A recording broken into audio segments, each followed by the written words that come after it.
हिंदीमध्ये एक शेर आहे, लम्हों ने खता की थी, सदियों ने सजा पाई।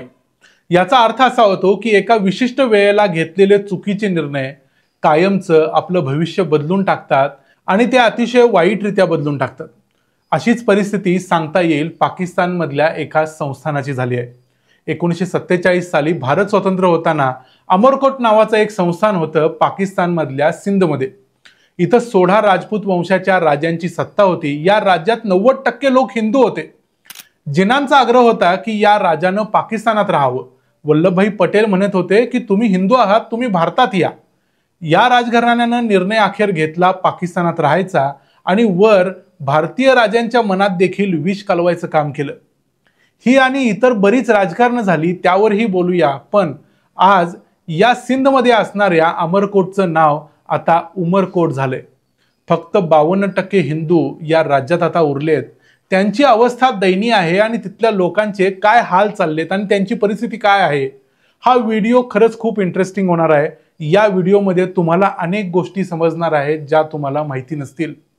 त्याचबरोबर थोडाफार उमरकोटचा इतिहास देखील पाहूया आजच्या या व्हिडिओमध्ये।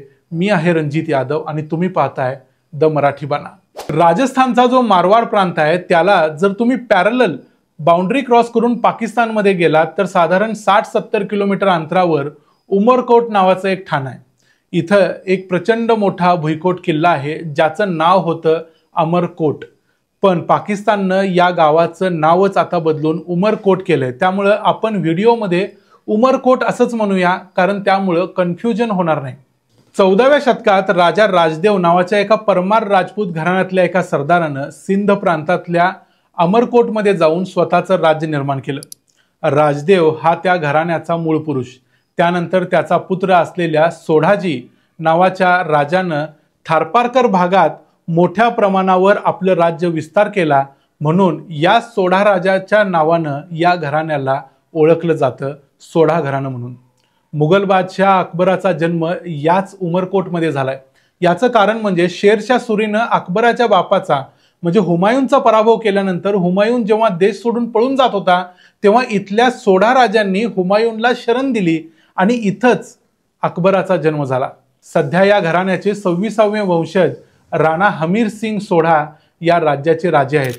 म्हणजे राज्य खालसा झालेलंच आहे, पण पूर्वीचं राज्यपद तसंच चालू राहिले। 24वे राजा असणारे राणा अर्जुन सिंग सोढा हे भारत स्वतंत्र होण्याच्या काळात या उमरकोटचे संस्थानिक होते आणि हे अर्जुन सिंग सोढा मोहम्मद अली जिना यांचे अत्यंत जवळचे मित्र होते।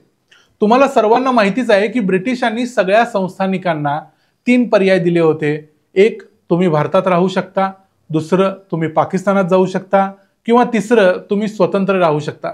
त्यामुळे या संस्थानानं पाकिस्तानात सामील व्हावं असं मोहम्मद अली जिना यांना वाटत होतं आणि हे संस्थान हिंदू बहुल असल्यामुळं हे भारतात यावं असं सरदार पटेल आणि जवाहरलाल नेहरू यांना वाटत होतं।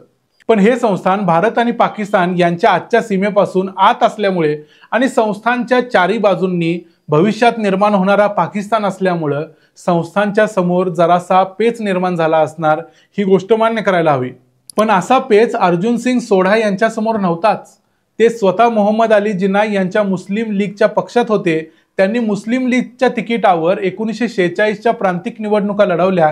त्यांनी पाकिस्तानचा पुरस्कार केला आणि पाकिस्तानचा निर्णय त्यांचा पक्का होता। तेवढ्यात त्यांचा मृत्यू झाला आणि त्यांचा मुलगा राणा चंद्रसिंग सोढा यांच्याकडे सत्ता आली। पण आपल्या वडिलांच्या म्हणण्याप्रमाणे राणा चंद्रसिंग सोढा हे देखील जिनांच्या अगदी जवळ होते आणि त्यांनी ब्रिटिशांनी हा देश सोडून गेल्यानंतर पाकिस्तानात राहायचा पर्याय निवडला। त्यांना असं वाटलं की संपूर्ण मुस्लिम असणाऱ्या या देशात एकमेव हिंदू असलेलं आपलं राज्य म्हणजे आपले विशेष लाड केले जातील, कारण इथं दुसरं कुणीच हिंदू नाही, त्यामुळे आपण एकमेव मायनॉरिटी। आता राजानं असा निर्णय घेतल्यामुळे मग लाखो हिंदूंना कोणी वाली उरला नाही आणि त्यांनी भारतात स्थलांतर केलं नाही किंवा त्यांचं संस्थान देखील भारतात गेलं नाही। आज पाकिस्तानातल्या या उमरकोट जिल्ह्यात 5 लाखापेक्षा जास्त हिंदू राहतात। त्यांची अवस्था आणि परिस्थिती काय आहे त्याच्यावर मी थोड्या वेळाने येतोच। त्याच्या अगोदर सांगतो तुम्हाला, याच्यामध्ये राणा चंद्रसिंग यांनी आणखी एक गोष्ट चुकीची केली, ती म्हणजे भारतातल्या बिकानेर, जोधपूर, जयपूर आणि बडोदा या संस्थानांना पाकिस्तानमध्ये घेऊन जायचा प्लॅन मोहम्मद अली जिना आखत होते आणि त्यासाठी जिनांनी या वरच्या राज्यांना त्यांचं मत वळवायची जबाबदारी उमरकोटच्या राणा चंद्रसिंग यांच्यावर सोपवली होती आणि ती त्या चंद्रसिंग सोढा यांनी घेतली होती। म्हणजे या चंद्रसिंगांचं चाललं असतं तर त्यांनी भारतातली 4 मोठी राज्य म्हणजे आजचा जवळजवळ गुजरात आणि राजस्थान पाकिस्तानला नेऊन जोडला असता। या चंद्रसिंग सोढा यांचं एक विशेष म्हणजे 1967 साली जुल्फिकार अली भुट्टो यांनी पाकिस्तान पीपल्स पार्टी जेव्हा बनवली त्याचे पहिले 5 सदस्य जे होते त्यापैकी एक होते चंद्रसिंग सोढा। हे 7 वेळा पाकिस्तानच्या संसदेवर निवडून गेले होते। 1990 साली या चंद्रसिंग सोढा यांनी पाकिस्तान हिंदू पार्टीची स्थापना केली। या पार्टीचं चिन्ह म्हणून भगवा झेंडा आणि त्यावर ओम आणि त्रिशूळ अशा प्रकारचं चिन्ह स्वीकारलं। पण पाकिस्तानवर जबरदस्त विश्वास असणाऱ्या सोढा घराण्यावर जे एकेकाळी मुस्लिम लीगच्या चिन्हावर निवडणूक लढले त्यांना स्वतंत्र हिंदू पार्टी निर्माण करायची गरज का वाटली?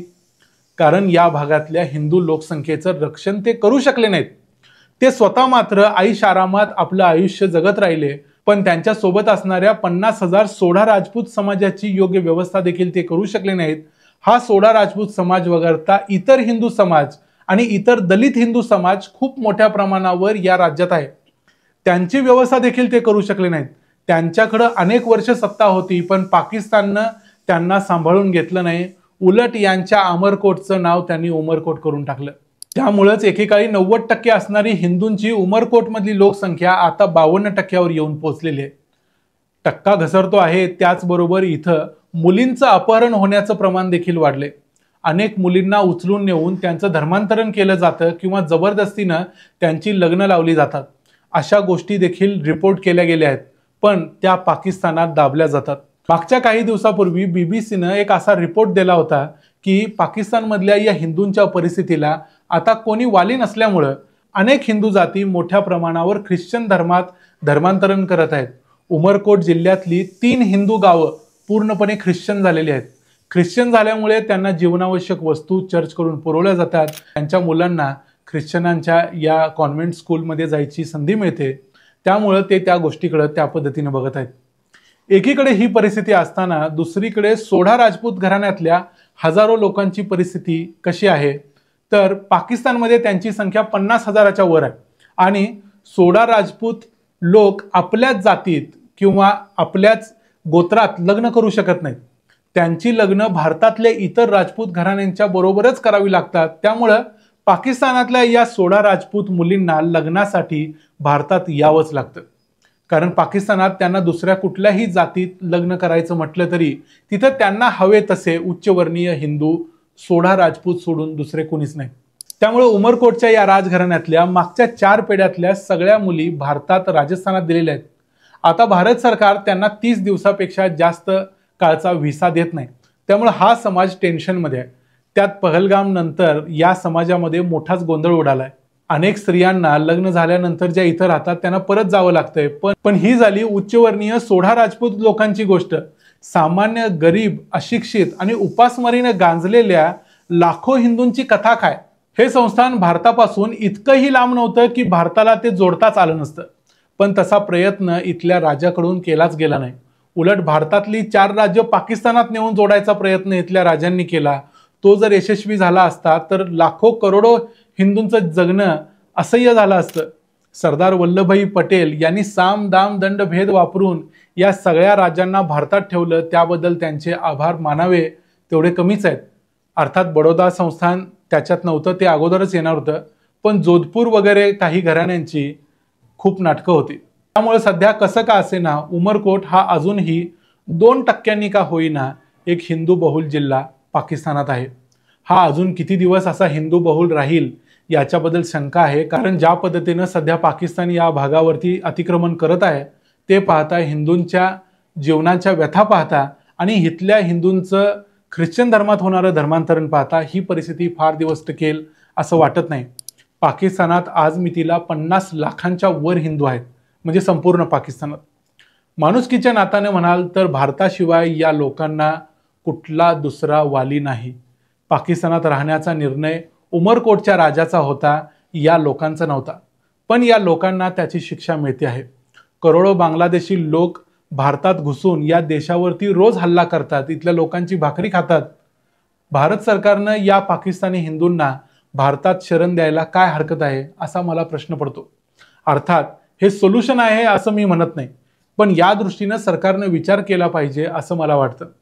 तुम्हाला या मुद्द्यावर काय वाटतं ते जाणून घ्यायला आम्हाला आवडेल, कारण जगाच्या पाठीवर पाकिस्तानच्या हिंदूंसाठी कुठलंही दुसरं आश्रयस्थान नाही भारताशिवाय।